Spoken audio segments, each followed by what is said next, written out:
Hey everyone, thank you for tuning in. The last time we had talked about women and financial planning and how vital women are.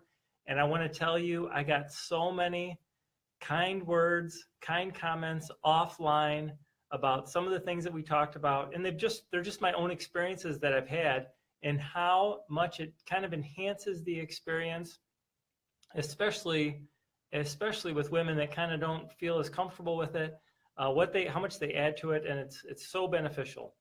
As promised, today we're going to be talking about your 401k plan, and this is going to be part one of a series, depending on how many questions we get through. I've got a number of questions that were asked that we're going to get through, and depending on how far we get, we're going to talk about what we're going to talk about the next time, and also through this one. 401k questions. Last time we had the question of, in these high volatility times that we've faced, where the markets are bouncing all over the place, if I'm close to retirement, what can I be doing in my 401k plan to be able to really take control of it? And I want to tell you, before we get into this, if you have questions, even if they're unrelated, I got a comment from someone, I felt bad about asking the question because it wasn't related to what we were talking about. If you have questions, put them in the comments. If they're related, we'll answer them. If they're not related about this one, we'll answer them in another video that we do so that you're able to get your questions answered. This and fundmax.net is for your benefit. It's to equip you with information. It's so that you're able to enjoy your experience in retirement. And the way you do that, oftentimes, is through information, through knowledge. And we're here as a resource for you to be able to be better equipped. Okay, for your 401k plan, in these higher volatility times, what can you do to be able to take control of your assets, to be able to have a more predictable experience? There's a few things you can do. One is, if you're in a general index fund, which, one thing to note, if you're buying an index fund, you're not actually buying the index. You're buying a collection of investments that mimic the index. And everyone is going to kind of have their own version of something that's similar for the index funds. If you're close to retirement, you want to be looking at things that are going to have much lower volatility. Oftentimes it's going to be more of a short-term type of bond fund. The problem with this, though, is it's going to behave more like a savings account, more like a CD than what it looks like being able to get some of the gains that we've experienced, the nice gains that we've experienced in the stock market. The challenge with that, with your 401k plan, and it's not your fault, it's not even really, I would say, your employer's fault, because the employer is only able to offer a certain number of funds. You may be able to get between 30 and 60 different funds typically. Oftentimes you are limited with what your options are. Really, probably the answer to the question of how am I able to take control of my investments, the best way to be able to take control of it is to move it to cash. And that's, of course, not getting any gains on it. But looking at those individual investments, it's really something that you need to have a professional taking a look at it and saying, based on my disposition, based on how I feel about what's happening with the markets, what are my alternatives that I have to be able to get what I expect going forward in these last 3 years, or last 6 months, or last 7 years, or last 11 years? Okay, let's see. Okay, I'm going to read this here from Kathy. I have 2 401ks, one that I currently add through work and a smaller one from a company that I used to work at. I'm thinking of either rolling the smaller one into the larger one or opening up a Roth IRA with a smaller one. Can you advise on the ups and downs of each?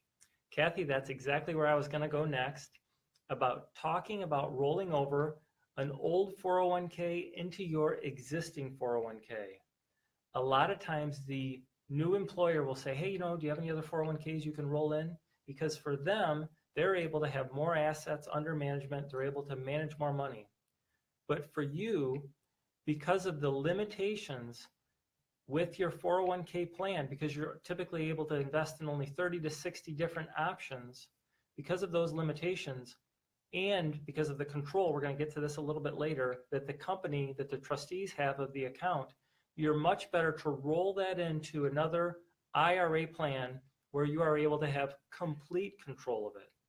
The 401k plan, by definition, is a plan. 401k means section 401k of the IRS tax code.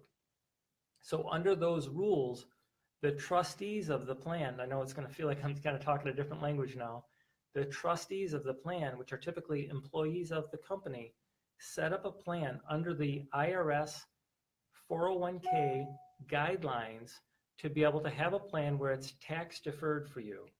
And the big advantage is you're able to put sometimes over $20,000 into your 401k in tax deferred savings each year. The disadvantage is the control that you have, number one, and number two, you're not able to have access as many options as what you have with an IRA.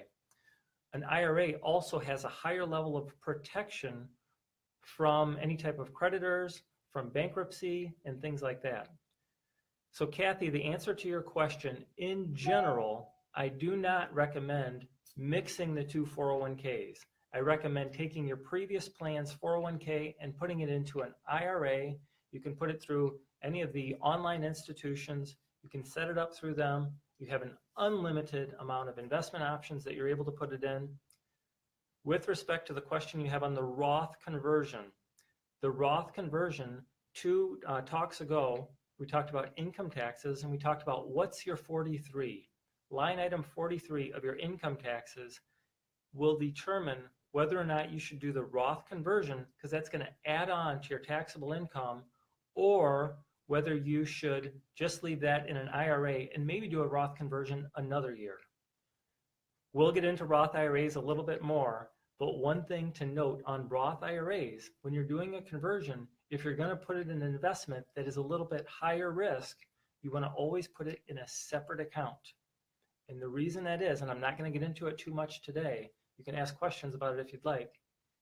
The reason that is when you put it in a separate account, you have the ability to change your mind, to be able to roll that back into an IRA up until October 15th of the year following the year that you made the decision. This reminds me of the disclaimer. This whole message, everything that we're doing, is to give you ammunition, to give you information, to give you insights. This should not be seen as tax advice. So Kathy, when I'm telling you my thoughts, these are my general thoughts that I have towards mixing 401ks. My general thoughts that I have towards the Roth conversion. Always seek the respective professional before you actually make a decision. If you're my client, ask me, that type of thing, but make sure that you're talking to the professional. Because as you can kind of gather from some of the things that we're going through here, the tax law, the financial options that you have are almost unlimited. And we may have a misunderstanding and connotation. You may think I'm saying one thing, you may understand it one way, I'm actually saying something else. You may be asking one question that makes sense, and I'm answering that question, and actually you were kind of talking about something else. We're trying to be as kind of forthright or kind of direct as what we're able to be, but the bottom line is, as an example, with 401k, some people have a 457 plan, which is just a different section of the IRS tax code, which is a plan that's almost exactly the same, especially from your perspective. You have the 403B, you have the 401A, you can have a TSA, a TDA, a 457 plan. All of those are very similar in experience for you as a saver, very similar in experience as a 401k plan. Okay, let's go to the next question.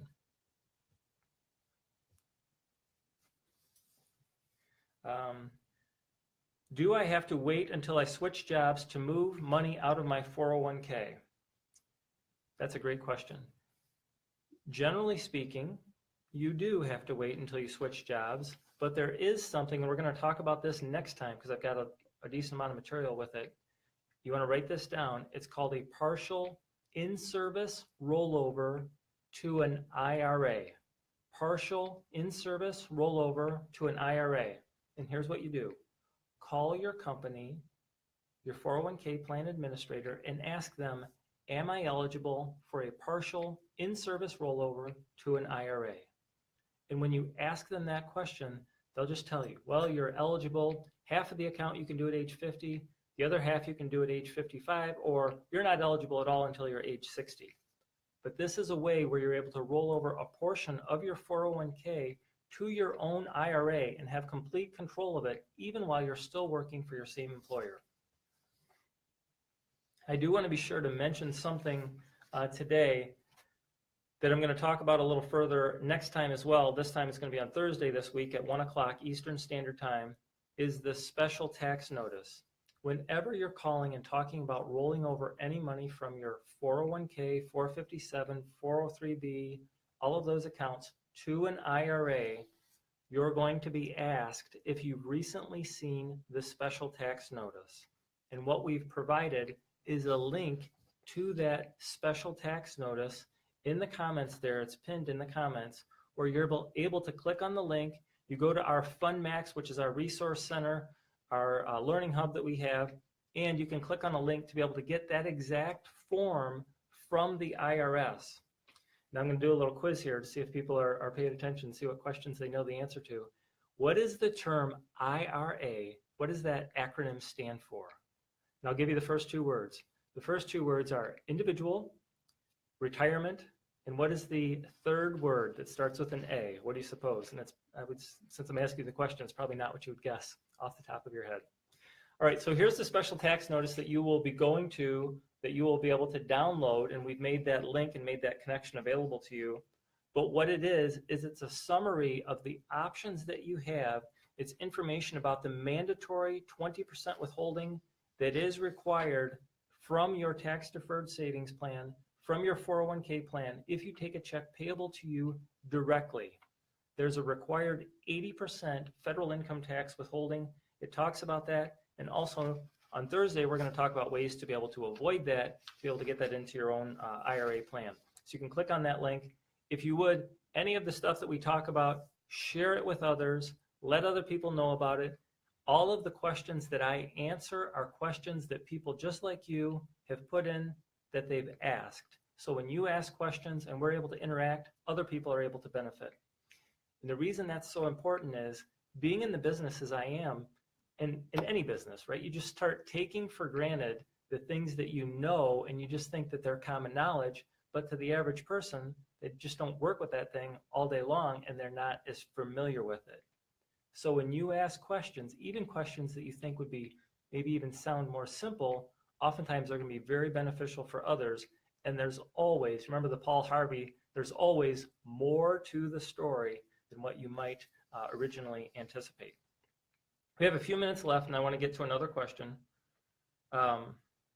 Why are there only a few investment options in my 401k, and there's tens of thousands available in my Fidelity account? And the short answer is liability.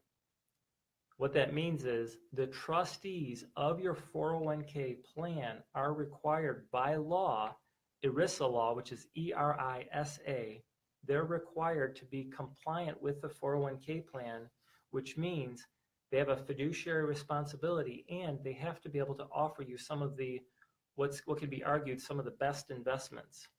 And being able to make an argument that these are good investments within the parameters that they require, they only offer a few different funds because it's so many that they have to keep track of.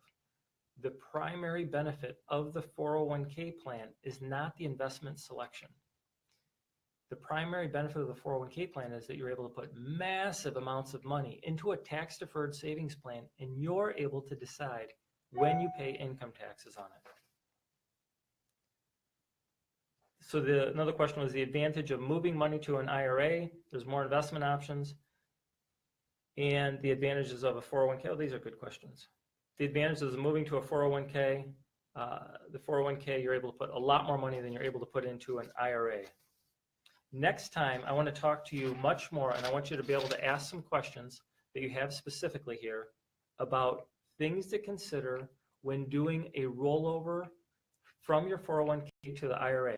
So Kathy, as an example, we're going to get into more depth of things that you should be considering when you're thinking about rolling from your 401k over to an IRA.